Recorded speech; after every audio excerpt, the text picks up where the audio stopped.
Estamos de regreso en Perspectivas y otro de los temas fundamentales, Belén, es la agenda legislativa y particularmente la agenda que está marcando en el Congreso el gobernador del Estado. Así es. Con una iniciativa que creo que ha despertado mucho debate, ¿no? Sí, totalmente. Que es esta iniciativa que pone topes a los salarios en el sector público, sobre todo para que no superen al salario del gobernador del Estado. Y para platicar de este tema tenemos a Marta Gloria Gómez Hernández, ella es subsecretaria de Asuntos Jurídicos de la Secretaría General de Gobierno. Lo dije todo bien, ¿verdad? Así es. Está larguísimo el asunto. Bienvenida. Belén y Enrique. Gracias. Gracias por estar. ¿Por qué presentar esta iniciativa, Marta? La de La de tope de los topes. salarios. Bueno, el tope salarial tiene por objeto poner orden y control sobre el tema de los altos y excesivos salarios que tienen algunos funcionarios públicos, que en este caso no solo rebasan o son contrarios a la Constitución General, que en su artículo 127 estableció en algún momento que los salarios no podían ser superiores a los del presidente de la República. Este tema incluso ya está contenido en la Ley para los Servidores Públicos del Estado de Jalisco. Es una norma para los servidores públicos que los obliga a que su salario respete ese tope. Sin embargo, la iniciativa en este caso del Poder Ejecutivo y del señor gobernador que se presentó ante el Poder Legislativo es para que en el Estado de Jalisco se eleve a rango constitucional y que además ese tope salarial sea precisamente el salario del gobernador del Estado. Marta, hemos recibido varios comentarios de parte de la audiencia, hemos leído también algunas columnas. ¿Por qué debe ser referencia el salario del gobernador? Y me parece un asunto todavía mucho más importante. ¿Con base en qué criterio se fija un salario de un funcionario y se puede ponderar si es mucho o es poco? Bueno, en principio, ¿por qué se toma como base el salario del gobernador? Yo creo fundamentalmente porque es el funcionario público que tiene la mayor responsabilidad en el Estado. Entonces, si este funcionario público tiene un salario que actualmente es de los 166,000 pesos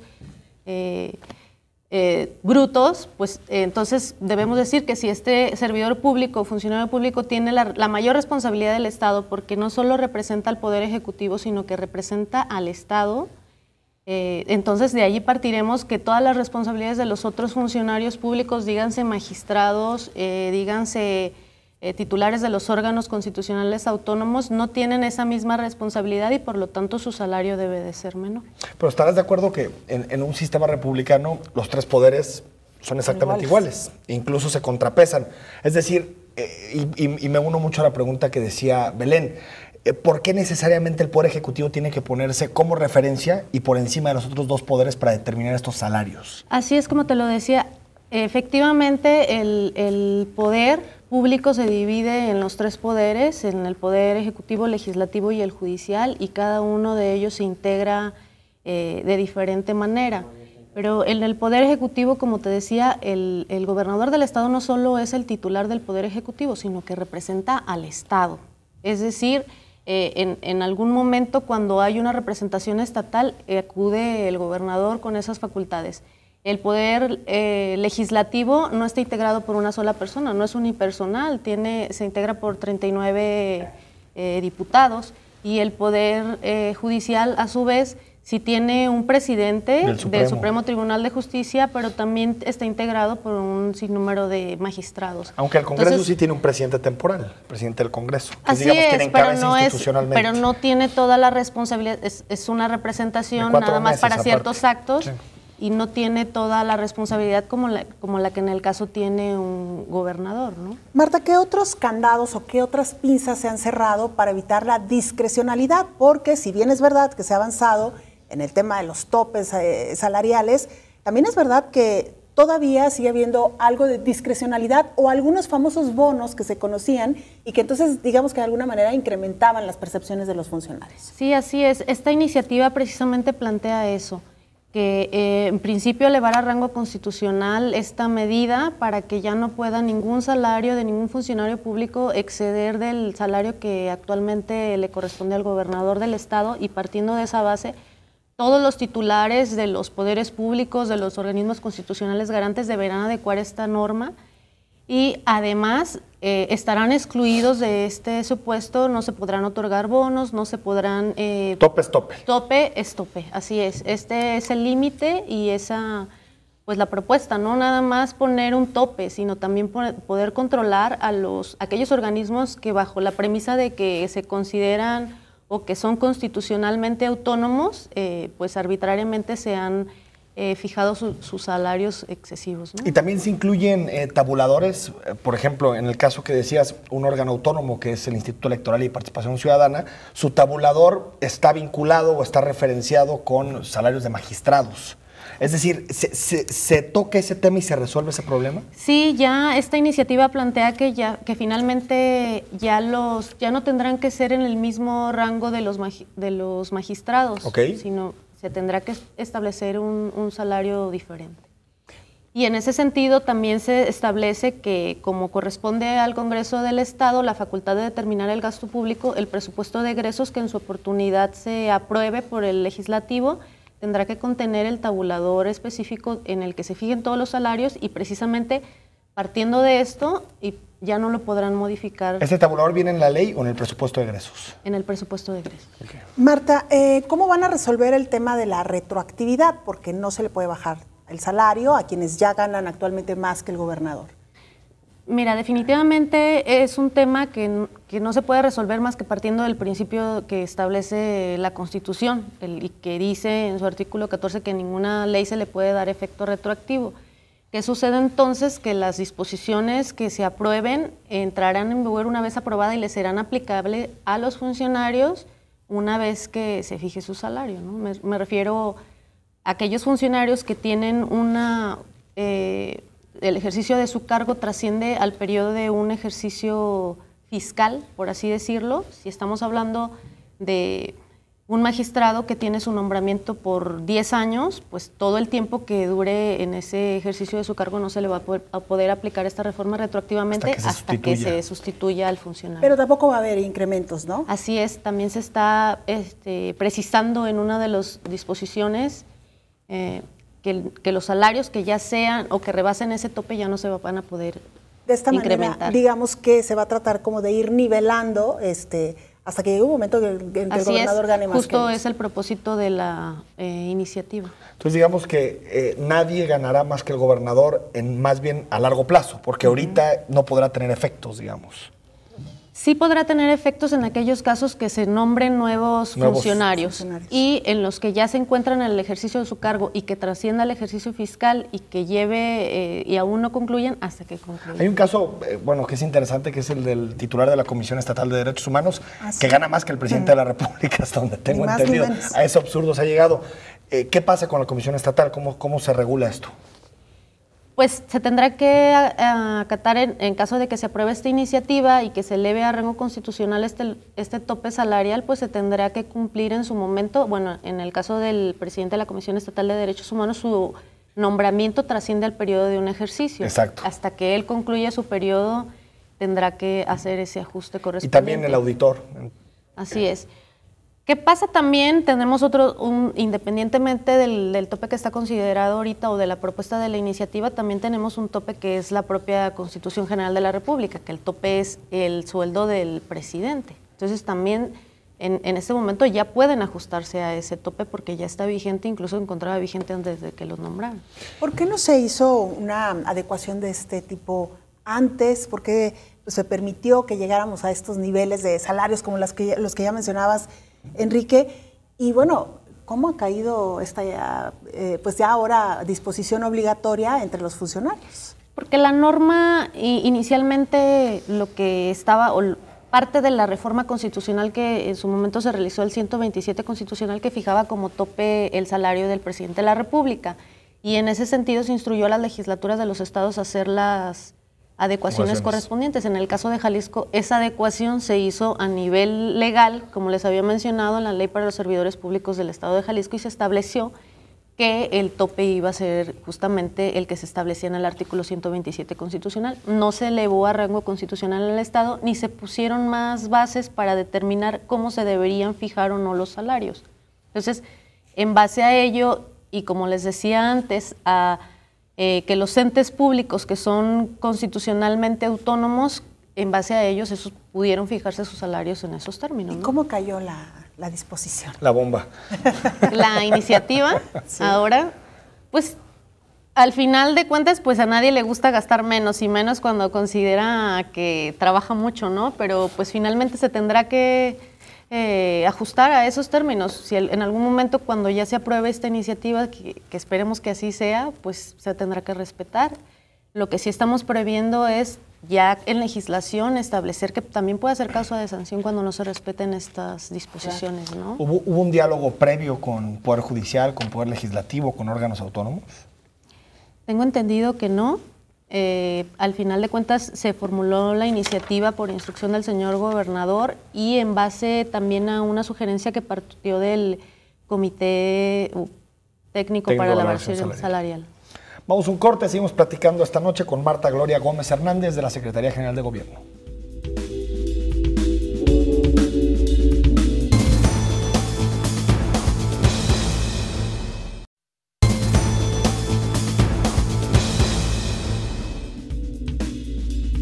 Estamos de regreso, muchas gracias por permanecer en Perspectivas. Estamos ya casi terminando, pero todavía nos quedan varios minutos esta noche dialogando con Marta Gloria Gómez Hernández de Asuntos Jurídicos del Gobierno del Estado sobre esta iniciativa para fijar topes salariales en nuestra entidad. Marta, te quiero preguntar, ¿cómo será el proceso y si se tiene de alguna manera previsto también aterrizar esta iniciativa a los municipios? Y sobre todo considerando que el alcalde de Guadalajara dijo que pues, la presentación de esta iniciativa era oportunista. La de participación democrática, La de participación democrática, perdón, sí. En el tema de la iniciativa de participación democrática, pues, ¿qué pasa? Lo que estamos promoviendo es hacer efectiva la participación democrática, es decir, además de los mecanismos que ya existen y estaban regulados, les vamos a simplificar su trámite para que sea posible su ejercicio por parte de los ciudadanos y puedan hacerlos efectivos.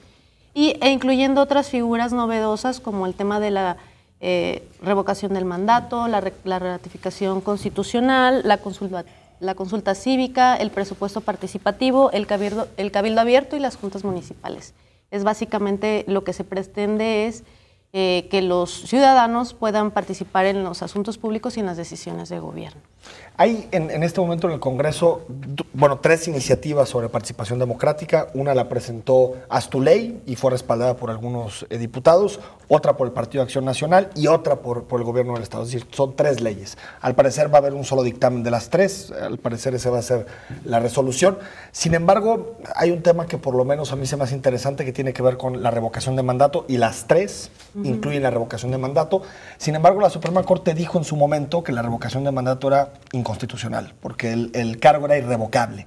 ¿Qué se puede hacer para que no declare inconstitucional la ley? Bueno, en principio decirte que efectivamente existen 2 precedentes la Suprema Corte de Justicia de la Nación en las que se ha pronunciado respecto de la inconstitucionalidad de la figura de revocación del mandato, no per se en sí mismo por la figura, sino en los términos en que estaba planteada en las legislaciones que fueron objeto de la acción de inconstitucionalidad, que en este caso fue la legislación de Yucatán y la de Chihuahua.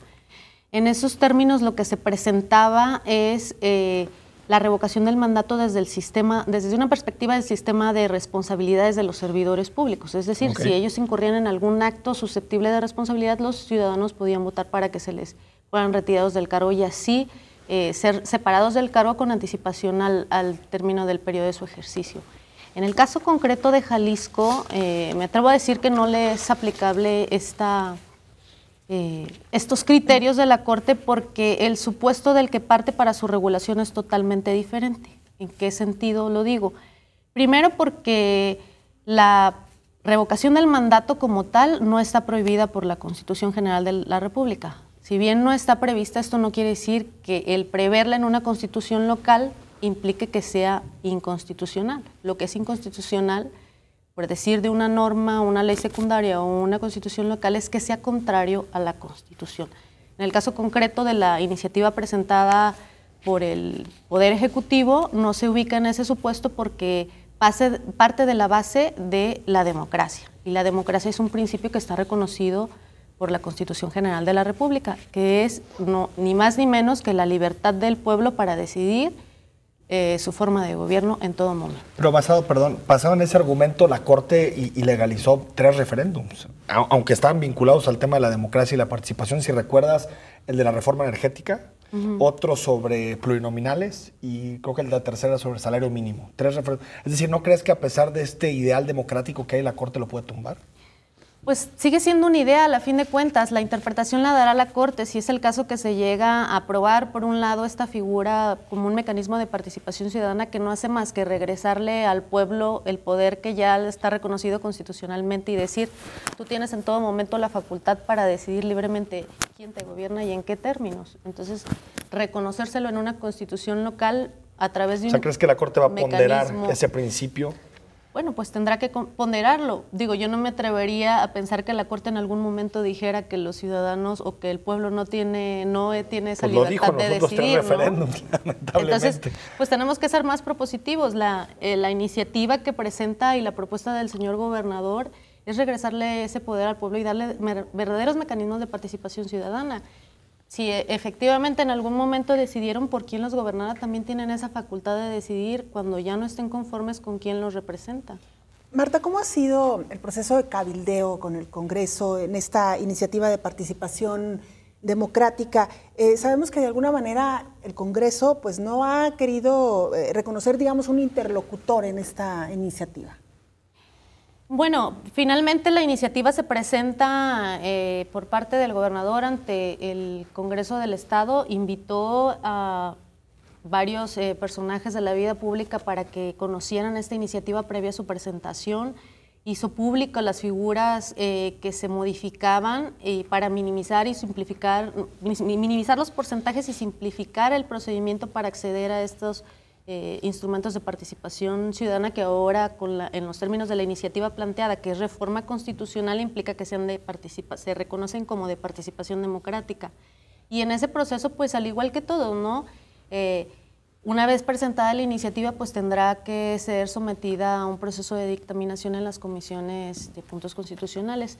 ¿Qué ha habido? Pues sí ha habido acercamientos y ha habido por parte, como siempre, la disposición del gobernador y la instrucción en ese sentido y sobre todo el secretario general, pues de acercarnos, si los legisladores tienen alguna duda de las iniciativas sobre las figuras que se proponen, pues aclararlo. Siempre en todas las iniciativas que se han presentado por parte del Poder Ejecutivo ha sido ese proceso, el de diálogo y el de poder cooperar para que al final de cuentas pues las leyes se transformen a las necesidades reales de la ciudadanía. Sí, en caso de que se aprobara una ley estatal de participación democrática, eso quiere decir que, digamos, excluye a las leyes municipales, por ejemplo, las que se aprobaron en Guadalajara, en Zapopan, que por cierto tienen algunos dispositivos que contradicen la iniciativa estatal, como por ejemplo el hecho de que solo puedas participar en presupuesto participativo si tienes una propiedad, por ejemplo, ¿no? Como uno de los argumentos. ¿Eso, digamos, invalidaría los reglamentos municipales? Mira, en el caso concreto, esta iniciativa, como les decía, es de reforma de la Constitución. Okay. La Constitución, si se plantea y si se aprueba esta iniciativa, tendrán que expedirse las leyes secundarias y a su vez las reglamentarias, porque no tampoco debemos olvidar que los municipios tienen autonomía sobre sus propias decisiones. Sin embargo, tendrán que adecuarse todas estas disposiciones al marco general que establezca en la Constitución y a las leyes secundarias. Y sobre todo porque lo que aquí se propone es que todos estos mecanismos de participación ciudadana o democrática, en su gran mayoría, estos instrumentos sean llevados a cabo en procesos que se lleven a cabo ante el organismo electoral local y no propiamente ante el Estado o el municipio, permitiendo así que sean realmente objetivas y los resultados pues sean transparentes. Perdón, antes de que se nos acabe el tiempo y me quedó esta pregunta en el tintero del primer tema que ya abordábamos sobre topes salariales, ¿de qué manera se van a aterrizar o si se pretenden llevar también a los municipios? Ya se contempla una disposición para que los municipios también adecúen sus salarios sobre todo a los principios y bases constitucionales que te hablan de la racionalidad, la austeridad, y todos esos principios, obviamente respetando su autonomía, pero también ajustándose a esos principios y a su presupuesto, ¿no? Porque no todos tienen, los municipios, pues, la verdad es que no tienen los recursos suficientes ni para cubrir salarios excesivos. ¿Y en ese caso la referencia sería el alcalde como tope máximo o...? ¿O qué se fijaría como tope máximo de salario? En este caso no se les fija un tope máximo porque, insisto, quien tiene la facultad de determinar su gasto es el propio municipio. Más bien, en todo caso, tendríamos que ver si esta ley es, digamos, de alguna manera sirve como referencia y entonces el resto de los municipios quiere adoptarla como tal, ya propiamente sus créditos, se establece, ¿no?, que tendrán que ser, cumplirse esos principios, la determinación de los salarios en los ayuntamientos. Pero entonces, y retomando un poco lo que plantea Belén, no se toca, por ejemplo, el exceso de asesores que tienen muchos, por ejemplo, regidores, que se discute mucho, por ejemplo, que en el Congreso se ponen sueldos como quieren y a discrecionalidad del diputado. Eso no se toca en la iniciativa. Sí, claro, en la iniciativa se está estableciendo eso, que todos esos gastos no se tendrán en cuenta para los salarios, que se limitarán y obviamente esto, insisto, es una iniciativa para reformar la Constitución, tendrán que expedirse las leyes reglamentarias que en ese sentido también se adecúen, no solo a la realidad social y económica del Estado y de los municipios, sino también a esos principios y bases constitucionales, ¿no? Hay algunos mensajes sí, que nos mandan a través de las redes sociales. Nos dice Néstor Medina: participación ciudadana del gobierno del Estado con espíritu electoral, iniciativa sin dientes ni futuros.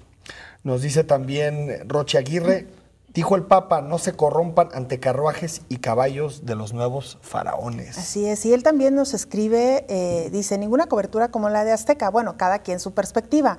Para mí, mi santo es y será Juan Pablo II. Mira, coincide contigo. Idéntico, pensamos igual sobre Juan Pablo II. Y para terminar, que nos des un minuto nada más sobre el tema de los colomos. ¿Cómo van en ese tema? Muy bien, yo creo que vamos avanzando, no solo en la parte que le correspondió ahora sí como encomienda del gobernador a la Procuraduría Social en el tema del amparo colectivo, que se obtuvo una suspensión para que no se pueda llevar a cabo ninguna construcción por el momento, sino también en el tema que hemos avanzado de las investigaciones de los predios, de las demandas que ya se tienen presentadas, de las denuncias que en el caso... Una de ellas hace aproximadamente 2 semanas que pudimos lograr la restitución de un predio que ya se había consignado. Sí. Y pues avanzando, ¿no? La verdad es que en búsqueda de la información... Va a ser un tema largo, ¿no? Sí, es un proceso largo que además no es de hoy. Este tema de Colomos y sobre todo de las acciones civiles y penales inició es con la administración, ¿no? Pero lleva su proceso. Marta Gloria, muchas gracias por estar aquí. No, al contrario, muchas gracias. Gracias por acompañarnos. Enrique, nos vamos, la invitación próximo miércoles, Perspectivas, 9 de la noche. Nos visita Pablo Lemus. Estaremos dialogando con el alcalde de Zapopan. A usted muchísimas gracias y muy buenas noches.